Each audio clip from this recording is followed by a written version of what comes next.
नमस्कार दर्शक बंधु आउ एक भयर एपिसोड को आपण मानक स्वागत। कहानीटी आम सह शेयर करिसेंती संतोष भाई। तेणु सर्वप्रथमे संतोष भाई आपण को बहुत बहुत धन्यवाद।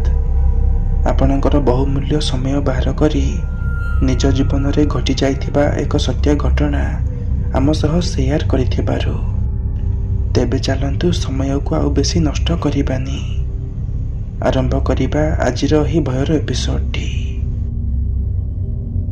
संतोष भाई कहिथांती से दिन रविवार थाए। मु आउ मोर गोटे सांग विनोद आमे दुई जन बजाररु घर को फेरु थाउ, ता भी संध्या समय रे। विनोद साइकेलिंग करू थाए आउ मु पछ पाखरे बसी जिनिस पत्र धरी थाए। आमे दुई जन कथाबार्ता हेई हेई धीरे धीरे आग को बढ़िबारे लगी थाउ। एबे आमे बहुत दूर आसी सारी थाउ, अर्थात आमे प्राय अधा रास्ता अतिक्रम करि सारी थाउ। सेते बेले हठात विनोद साइकेल रो ब्रेक लगाए। तो मु ताकू पचारे, अरे ब्रेक कहीं लगेलु? तो से मते कहे, रहम टिके, मते बहुत जोर से कष्ट हेलानी, टिके विश्राम नै जिबा, तापरे पुणी आगको बढ़िबा। बहुत दूर साइकेलिंग करिबा कारणरू ताकू खूब जोर से हालिया लागु थाए। तो मु ताकू कहे, हौ चल तू एबे पछरे बसी जा, मते दे मु साइकेलिंग करूछि। किंतु विनोद मते सफा सफा मना करि दिए, कारण मो गोड़े टिके प्रोब्लेम थाए। किंतु तथापि मु ताकू बारंबार कहूथाए, अरे चार मोर किछि भी हबनी, आउ केते बाट रहिला कि तू मते मना करुछु। परंतु मोर बारंबार कहवा सत्वे मध्य विनोद जमारू भी राजी हुए नहीं ओ मते चुप से बसिबा पई कहे। किछि समय सेठी छिड़ा होई विश्राम नेबा परे आमे दुई जन पुणी आगको बढ़ी जाऊ। एबे आमे किछि दूर आगको जाई थाऊ कि अचानक मो कांध उपरे जेमिति कई जणे हाथ रखी दिए, जार अनुभव मते बहुत ही अजब लगे। मु तुरंत पछको बुलिकी चाहे, हेले मो पछ पाखरे सेमिति कहीं भी न थांती। आउ मु चिंता करे, बोधे पवन रे कोनोसी गछर पत्र खसी पड़ी थिबो। तो मु से कथा को अणदेखा करि दिए। एबे आमे आम गाँ ठारू मात्र किछि माइल दूर रे थाउ, परंतु सेते बेलकु रातिर कला अंधार पूरा परिवेश को ता कब्जा को नहीं सारी थाए, जहा फल विनोद साइकेल रो स्पीड कम करि देई थाए। एबे आमे आम गाँर पूरा पाखापाखी होई सारी थाउ कि अचानक मते कही जने पछ पाखरु जोर करी तळकु टाणी निए, आउ मु तळे कचाड़ी होई बसी पड़े। किंतु विनोद साइकेल अटकाए नहीं, सेमिति आगको जिबारे लागि थाए, मान जेमिति मोर पड़िबार खबर ताकू मालूम ही नहीं। एबे मु ताकू पाटी करी आवाज भी दिए, किंतु मोर डाक ता कान पर्यंत पहुंची पारु न थाए। मु से रास्ता रे एकेला पड़ी थाए, चारि पाखरे मोर कहीं भी न थांती। ता उपरे विनोद भी बहुत आगको जाई सारी थाए। तो मु भंगा गोड़े जोर देई खूब कष्ट रे तळ ऊपर को उठे, आउ चारिपट वातावरण उपरे टिके नजर बुलाई देखिबाकु लागे।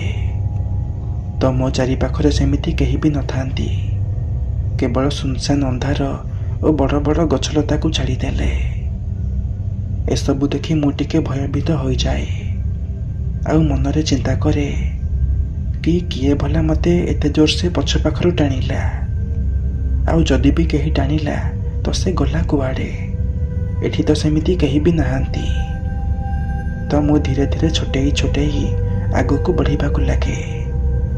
मु सेठु दुई चारि पाद आगको बढ़ी थाए कि नाही कि मो सामने अचानक केउमाडो गोटे स्त्री लोक आसी छिड़ा हो जाए, जार चेहरा बहुत ही भयानक थाए।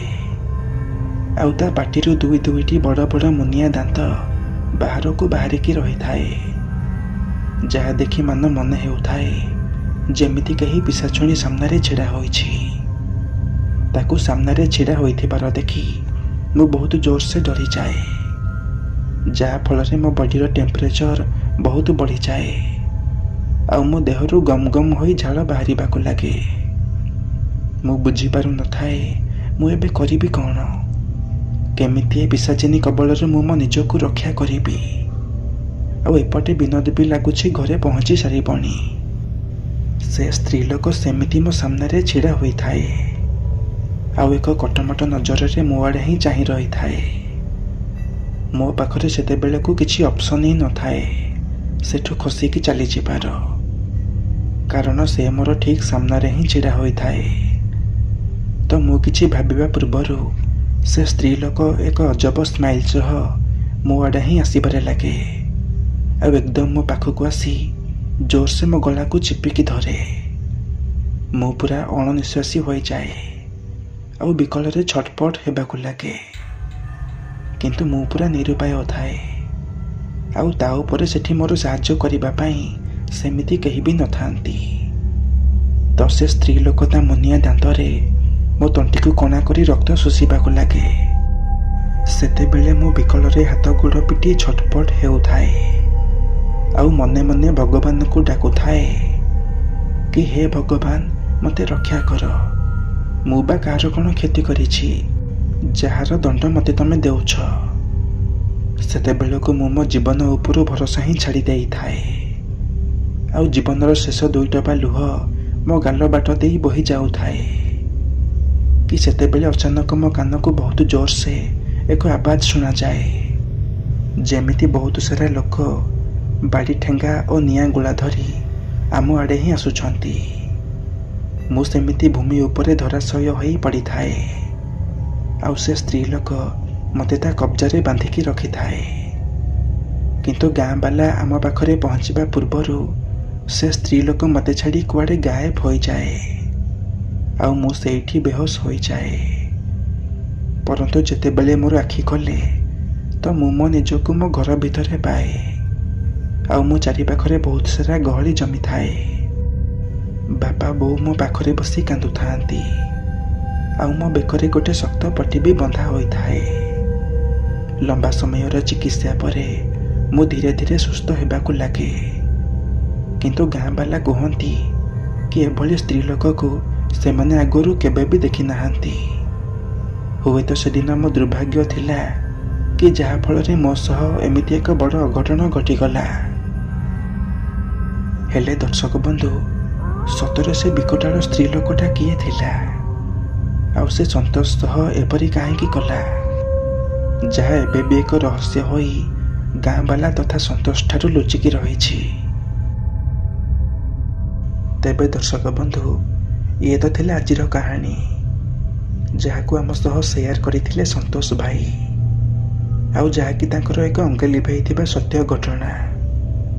ଯଦି ଆଜିର ଏହି କାହାଣୀଟି ଆପଣମାନଙ୍କୁ ପସନ୍ଦ ଆସିଥାଏ ତେବେ ଭିଡ଼ିଓଟିକୁ ଗୋଟେ ଲାଇକ୍ କରି ଆମ ଚ୍ୟାନେଲକୁ ସବସ୍କ୍ରାଇବ୍ କରିନେବେ, ଯାହାଫଳରେ ଆଗକୁ ଏମିତି ନୂଆ ନୂଆ ଇଣ୍ଟରେଷ୍ଟିଂ ଭିଡ଼ିଓର ନୋଟିଫିକେସନ୍ ଆପଣ ସର୍ବପ୍ରଥମେ ପାଇପାରିବେ।